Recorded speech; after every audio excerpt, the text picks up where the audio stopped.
ഇതാണ് ജബൽ ഉഹദ് അഥവാ ഉഹദ് മല. നബി സല്ലല്ലാഹു അലൈഹി വസല്ലം ഉഹദ് മലയെ നോക്കിയിട്ട് പറഞ്ഞു, ഇത് ഉഹദ് മലയാണ്. അത് നമ്മെ ഇഷ്ടപ്പെടുന്നു, നാം അതിനെയും ഇഷ്ടപ്പെടുന്നു.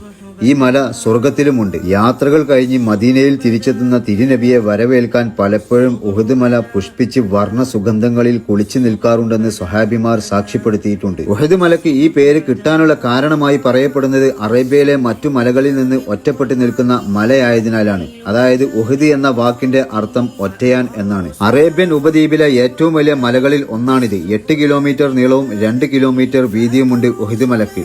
ഹംസ റളിയല്ലാഹു അൻഹുവിന്റെ രക്തസാക്ഷിത്വം എന്നർത്ഥം വരുന്ന മഷ്ഹദ് ഹംസ റളിയല്ലാഹു അൻഹു എന്ന പേരിലും ഈ ചുവന്ന ജബൽ അറിയപ്പെടുന്നു.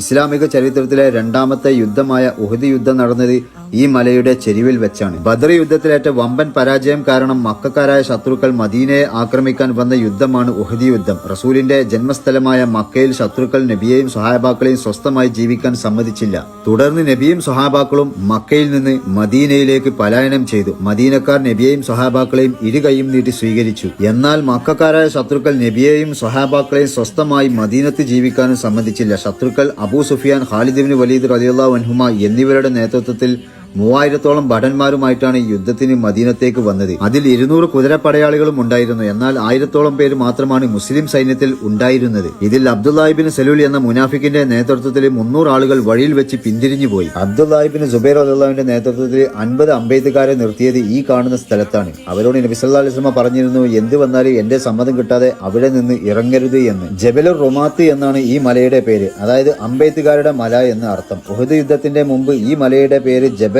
ഐനൈൻ എന്നായിരുന്നു.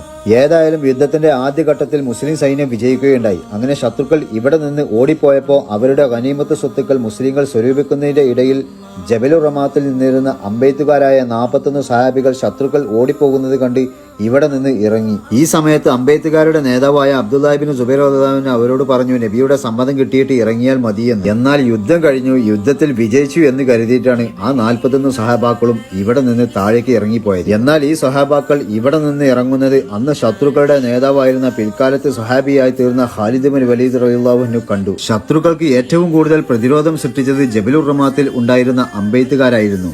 3 പ്രാവശ്യം ഖാലിദ് ഇബ്നു വലീദ് റളിയല്ലാഹുവിന്റെ മേൽനോട്ടത്തിൽ ഉണ്ടായിരുന്ന കുതിരപ്പട ഉഹദിന്റെ ഭാഗത്തേക്ക് പ്രവേശിച്ചപ്പോൾ അവരെ തടഞ്ഞത് ഈ അമ്പെയ്ത്തുകാരായിരുന്നു. അങ്ങനെ യുദ്ധക്കളത്തിൽ നിന്ന് ഓടിക്കൊണ്ടിരിക്കുന്ന ശത്രു സൈന്യത്തെ ഒരുമിച്ച് കൂട്ടി അദ്ദേഹം അവരോട് പറഞ്ഞു, നമുക്ക് ഏറ്റവും വെല്ലുവിളി നൽകിയത് ജബലുർ റുമാത്തിൽ ഉണ്ടായിരുന്ന അമ്പെയ്ത്തുകാരായ മുസ്ലിം സൈന്യമാണ്.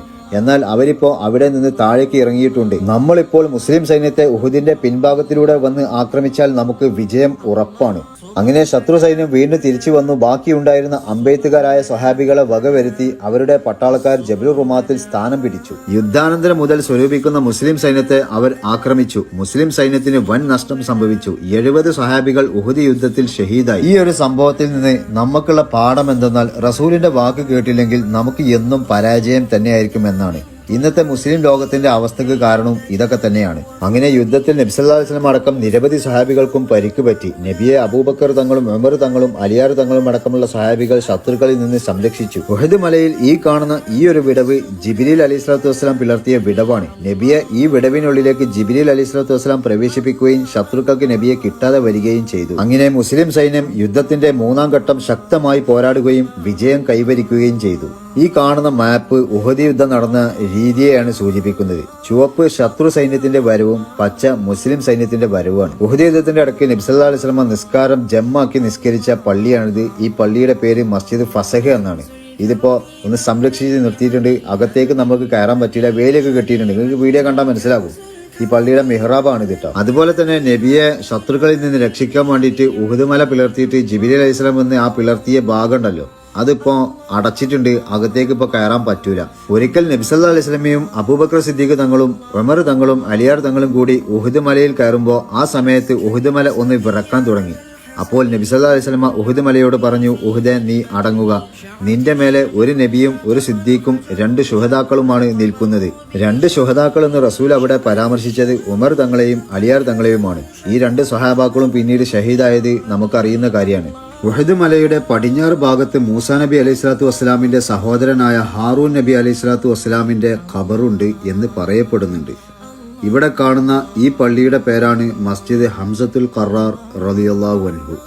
ഉഹദ് യുദ്ധത്തെ പറ്റി വളരെ ചുരുക്കിയിട്ടാണ് ഞാൻ പറഞ്ഞത്.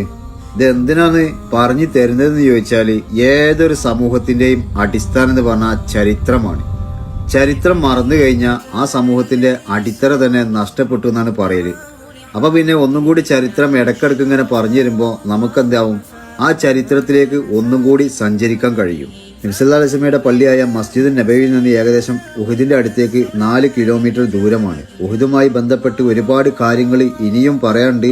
ഇൻഷാ അല്ലാഹ് എനിക്ക് കിട്ടുന്ന അറിവ് വെച്ച് ഞാൻ ഇനിയും പറഞ്ഞു തരണ്ട്.